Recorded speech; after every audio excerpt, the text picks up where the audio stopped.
समय 20 साल पहले का है। धूप खिली हुई थी। जोशपुर काफी पिछड़ा हुआ गांव था। धूल भरी सड़कें, कच्चे मकान, ईंट और सीमेंट की पक्की नींव पर नहीं बल्कि गीली मिट्टी और फूस के सहारे खड़े थे। अधूरा बना विद्यालय जो बच्चों के भविष्य की नींव रखे जाने से पहले ही वीरान हो गया था, जो ये बताता था कि यहाँ की जिंदगी बस कट रही थी, जी नहीं जा रही थी। धर्मपाल, गांव के सरपंच, जिनकी कमर गांव की समस्याओं के बोझ से झुकी हुई थी और अब चौपाल की पुरानी चारपाई पर गहरी निराशा में बैठे थे। अरे नंदलाल, ये साल भी खत्म होने को आया और बिजली के खंभे कहाँ हैं? सरकारी दफ्तर में अपील डाले हुए 2 साल हो गए। मेरा चेहरा उतर गया है। अब बिजली कब आएगी हमारे गांव में नंदलाल? अरे हम कब तक ऐसे जिएंगे? कब तक? हर बार नेता अपने झूठे वादे देके हमारे वोट ले जाते हैं और हमें इस दुर्दशा में छोड़ देते हैं। सरपंच जी, सरकारी काम आप तो जानते ही हैं। अब मैं क्या ही बोलूं? पता नहीं सरकार कब इस गांव का भला करेगी, पर मुझे तो अब बिजली से ज्यादा फिक्र अपनी बेटी तारा की पढ़ाई की है। अरे 5 साल की हो गई है, भोली है, पर पढ़ने का चाव उसमें दिखता है। पर गांव से स्कूल 10 किलोमीटर दूर है। उसे रोज कैसे भेजूं? कहां से लाऊं उतने पैसे? और अकेली उस बच्ची को इतनी दूर किस भरोसे भेज दूं? अरे अपनी पीढ़ी तो ऐसे ही अंधेरे में कट गई, पर बच्चों का क्या होगा? घर के पिछले हिस्से में जहाँ टूटी फूटी दीवारें और सूखी घास थी, 5 साल की तारा चुपचाप बैठी थी और कोयले से जमीन पर टेढ़ी मेढ़ी आकृतियां बना रही थी। ये क है, ये ख है, ओ अब ग कैसे बनेगा? तारा की माँ सीमा उसके पास आती है। अरे मेरी बिटिया, ये क्या कर रही है? तुझे किसने सिखाया ये सब? माँ, जब मैं साहूकार के बेटे मोहन को शहर की टीचर से पढ़ते देखती हूँ तो सुनती हूँ। टीचर कहती है ज्ञान ही सबसे बड़ी दौलत है। माँ, मुझे भी वही दौलत चाहिए। मैं भी पढ़ूंगी और कलेक्टर बनूंगी। तेरी इच्छा जरूर पूरी होगी मेरी बच्ची। तारा के पिता नंदलाल वहाँ आते हैं। सीमा, मैं शहर जा रहा हूँ जरूरी काम से। तारा, मैं तेरे लिए किताब लेकर आऊंगा। तेरा सपना मेरा सपना है।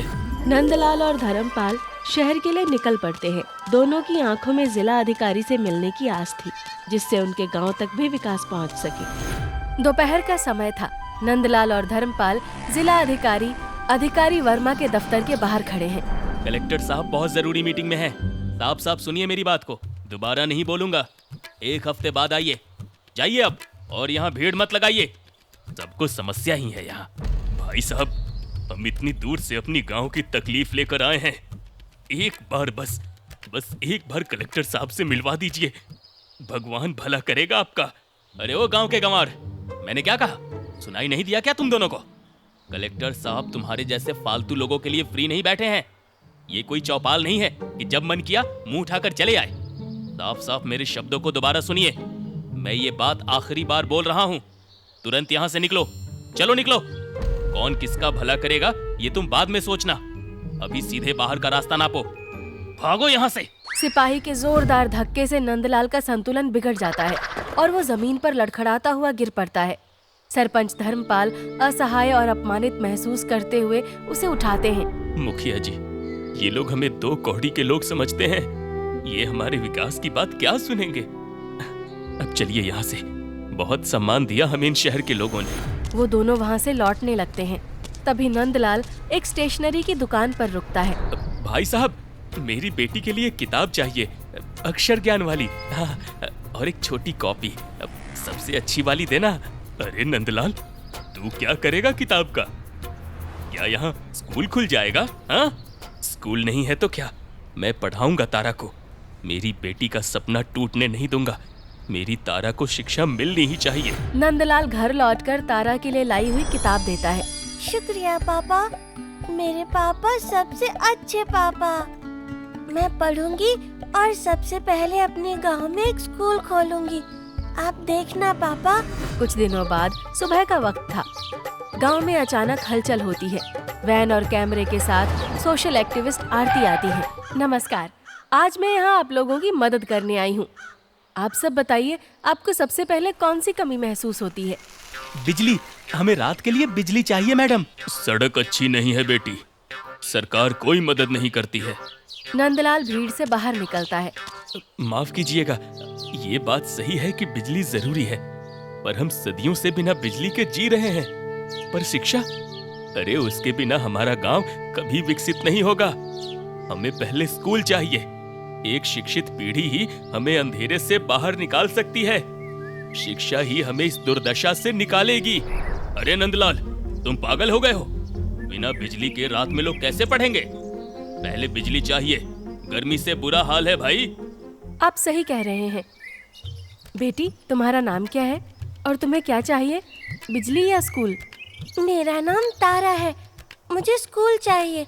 मैं पढ़कर कलेक्टर बनूंगी और अपने गांव को सबसे आगे ले जाऊंगी। शानदार। नंदलाल जी, आपकी बेटी ने मेरी सोच को और मजबूत कर दिया। अब तो जोशपुर में सबसे पहले स्कूल बनेगा। मैं सरकार से जल्द ही अनुमति लेकर यहाँ एक प्राथमिक विद्यालय बनवाऊंगी। सुबह का समय था। अब उस बात को 6 महीने बीत चुके थे। स्कूल का काम तेजी से चल रहा था। नंदलाल बहुत खुश था, पर साहूकार का बेटा मोहन तारा को देखकर व्यंग करता है। ओए तारा, तू तो इस गरीबों के स्कूल में पढ़ेगी। मैं तो अब शहर के बड़े हॉस्टल में जाऊंगा। वहाँ एसी वाली क्लास और इंटरनेशनल टीचर होते हैं। बड़ा मजा आएगा। तू इसी गोबर स्कूल में पढ़। तारा उदास होकर घर आती है। पापा, मुझे 2 कौड़ी के स्कूल में नहीं पढ़ना। मुझे भी शहर जाना है। मेरी बच्ची, ये किसने कहा? अरे स्कूल ज्ञान का मंदिर होता है, कोई स्कूल 2 कौड़ी का नहीं होता बेटा। देख बेटा, अगर नियत सच्ची हो ना, तो पढ़ाई करने वाले बच्चे कहीं से भी पढ़ लेते हैं। ये हमारे गांव का पहला सवेरा है। अरे इसे कभी बुरा नहीं बोलना। हाँ हाँ पापा, आपने सही कहा। ये हमारे गांव का पहला प्राथमिक विद्यालय है। मैं यहीं पढ़ूंगी और सबको पढ़ाऊंगी। स्कूल बनकर तैयार हो जाता है। आरती ने छत पर सोलर पैनल लगवाए थे। विदाई के वक्त आरती भावुक हो जाती है। ये सिर्फ एक वीडियो शूट नहीं था, इस गांव ने मुझे बहुत कुछ दिया है। मैं आप सबको मिस करूंगी। ये स्कूल आपको विकास की पहली सीढ़ी चढ़ने में मदद करेगा। अलविदा। आरती गांव से चली जाती है। अगली सुबह स्कूल को खुले 1 दिन हो गया था। तारा उत्साह से स्कूल जाती है और शाम को लौटकर घर आती है। माँ, पापा, टीचर ने कहा है कल से स्कूल में यूनिफॉर्म में आना और नर्सरी की किताबें भी लेकर आनी है, नहीं तो डांट पड़ेगी। पैसे कहाँ से आएंगे? मुझे तो लगा था प्राथमिक स्कूल में फीस नहीं लगेगी, पर ये खर्च। नंदलाल रात में चुपके से घर के मंदिर में रखा चांदी का पुराना सिक्का उठाता है। तभी उसे सीमा देख लेती है। ये क्या कर रहे हो? मंदिर का सिक्का क्यों उठा लिया? इसे बेचकर तारा के लिए ड्रेस और किताबें लाऊंगा। मैं उसकी पढ़ाई में कोई बाधा नहीं आने दूंगा। मैंने कहा था ना, प्राथमिक स्कूल में भी खर्च होता है। तो क्या हम अपनी आर्थिक तंगी में उसकी पढ़ाई छुड़वा दें? हाँ? नहीं, अगर हम दोनों मिलकर काम करेंगे तो हम अपनी बेटी को पढ़ा सकते हैं। तो मुझे बस काम करने की इजाजत दे दो। ठीक है, दोनों मिलजुल के काम करते हैं और घर की आर्थिक स्थिति सुधारेंगे। अगले दिन सीमा गांव के बड़े साहूकार कुंदनलाल के घर काम ढूंढने जाती है। उसे वहां साफ सफाई का काम मिल जाता है। मुझे साहूकार कुंदनलाल के यहाँ काम मिल गया है। अब हम अपनी बेटी की सारी जरूरतें पूरी कर सकेंगे। मुझे माफ कर देना, मेरे होते हुए तुम्हें काम पर जाना पड़ रहा है। ये आप कैसी बातें कर रहे हैं? मैंने दुख और सुख दोनों में साथ देने की कसम खाई है। सीमा काम शुरू करती है। साहूकार कुंदनलाल की नीयत ठीक नहीं थी। वो किसी न किसी बहाने सीमा को गलत तरीके से छूने की कोशिश करता था। सीमा मजबूरी में चुप रहती है। अरे सीमा, जरा चाय तो लेती आ। आराम से काम कर, कोई जल्दी नहीं है। सीमा नजरें झुकाए वहाँ से चली जाती है। कुछ दिनों बाद दोपहर का समय था। कुंदनलाल की पत्नी मायके गई हुई थी। वो सीमा को फिर से अकेले चाय देने बुलाता है। सीमा, बैठो बैठो, ये दूसरी कप चाय तुम्हारे लिए है। तुम्हें कुछ बहुत जरूरी बात कहनी है। सीमा डरते हुए सोफे पर बैठ जाती है। देखो, तुम मिट्टी में पड़ा वो हीरा हो जिसकी पहचान एक असली जौहरी ही कर सकता है, और वो जौहरी मैं हूँ। मैं तुम्हें बहुत पैसे दूंगा। अब बस मेरी एक ख्वाहिश पूरी कर दो। तुम्हारी बेटी को कलेक्टर बनाना है ना, पैसों की चिंता मत करो। आप क्या कहना चाहते हैं? साफ साफ कहिए, मैं वैसी औरत नहीं हूँ। अरे 2 कौड़ी की औरत मुझे मना करेगी हैं? मेरा हाथ छोड़िए, नहीं तो मैं शोर मचा दूंगी। कुंदन लाल जबरदस्ती करने लगता है। सीमा पूरी ताकत से विरोध करती है। भगवान के लिए मुझे छोड़ दीजिए। तभी सीमा की नजर खिड़की से बाहर जाती है। वो देखती है कि मालकिन घर में वापस आ रही थी। डर और जबरदस्ती के खिलाफ लड़ते हुए वो जैसे ही कुंदन लाल का हाथ खुद को छुड़ाने के लिए हटाती है, तभी मालकिन अंदर आती है। ये सब क्या हो रहा है? देखो डार्लिंग, मुझे अकेला देखकर ये मौके का फायदा उठाना चाहती थी।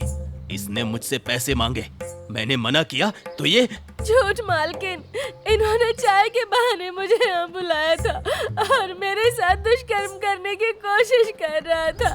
अच्छा हुआ मालकिन आप आ गई। तेरी इतनी हिम्मत, तू गलत काम करती है, ऊपर से मेरे पति पर इल्जाम लगा रही है। बदचलन कहीं की। रुक, मैं तुझे अभी ठीक करती हूँ। मालकिन बिना कुछ सुने सीमा के बाल पकड़कर गांव के बीचों बीच घसीटती हुई गांव के चौपाल पर ले आती है। गांव के बीचों बीच भीड़ जमा थी। मालकिन जोर जोर से सीमा को बदचलन कह रही थी। गांव वाले सीमा पर पत्थर फेंकने लगते हैं। मोहन और सरपंच भी भीड़ में शामिल थे। मारो इसे, ये चरित्रहीन औरत है। तभी स्कूल से लौटती हुई तारा गुस्से में भीड़ को चीरकर अंदर जाती है। रुक जाइए, आप मेरी माँ को क्यों मार रहे हैं? मेरी माँ ऐसी नहीं है।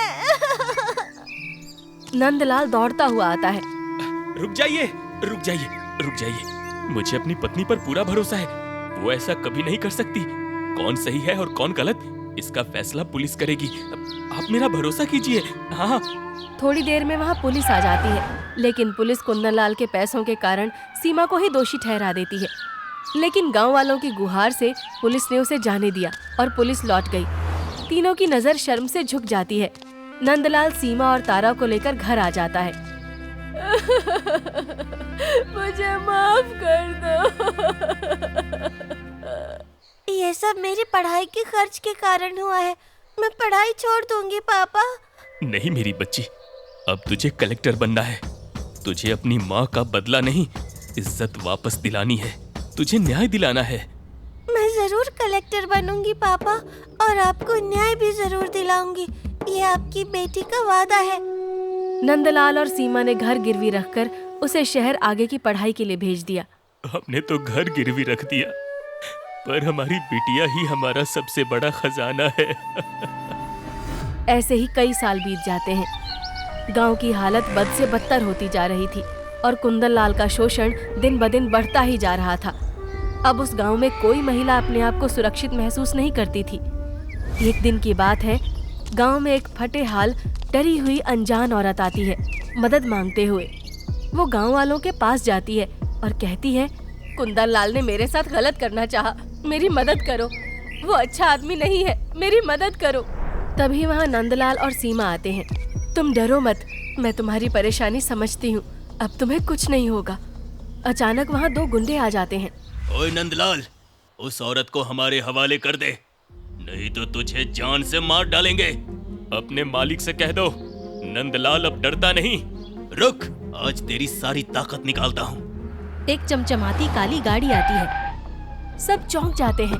गाड़ी से तारा, जो अब एक आत्मविश्वासी कलेक्टर थी, बाहर उतरती है। उसके पीछे 2 बॉडीगार्ड थे। तुम्हारी हिम्मत कैसे हुई मेरे पिताजी पर हाथ उठाने की? अरे ये तो तारा है। मैं हूँ यहाँ की नई कलेक्टर मिस तारा, और कुंदन लाल का पर्दाफाश करने का ये मेरा प्लान था। 2 पुलिसकर्मी कुंदन लाल को हथकड़ी लगा लेते हैं। तारा एक बड़ी स्क्रीन पर कुंदन लाल का सीसीटीवी फुटेज चलाती है, जिसमें वो उस अजनबी औरत के साथ जबरदस्ती कर रहा था। राम राम, इसका मतलब सीमा सालों पहले सच कह रही थी। हम सबने गलती की, हमें माफ कर दो। प्रणाम माँ। प्रणाम पिताजी, मुझे माफ कर दीजिए। थोड़ी देर हो गई, लेकिन माँ को न्याय दिलाने के लिए मैंने ये सब किया। आज मेरी प्रतिज्ञा सफल हुई। कुंदन लाल जैसे लोगों की जगह जेल में है। मेरी बच्ची, तूने मेरे सपने और माँ की इज्जत वापस दिलाई। भगवान तेरी जैसी बेटी सबको दे। मेरे पास तेरी तारीफ में कोई शब्द नहीं है। तूने गांव के सामने मेरी इज्जत वापस लौटा दी। हाँ बेटी, मेरे गले लग जा। पूरा गांव तारा पर गर्व करता है। तारा अपने गांव जोशपुर में विकास लाती है। हर सुबह हम नया जन्म लेते हैं। आज हम जो करते हैं वही सबसे ज्यादा मायने रखता है। उठो, जागो और तब तक मत रुको जब तक लक्ष्य प्राप्त ना हो जाए। बड़े सपने देखो, कड़ी मेहनत करो और कभी हार मत मानो।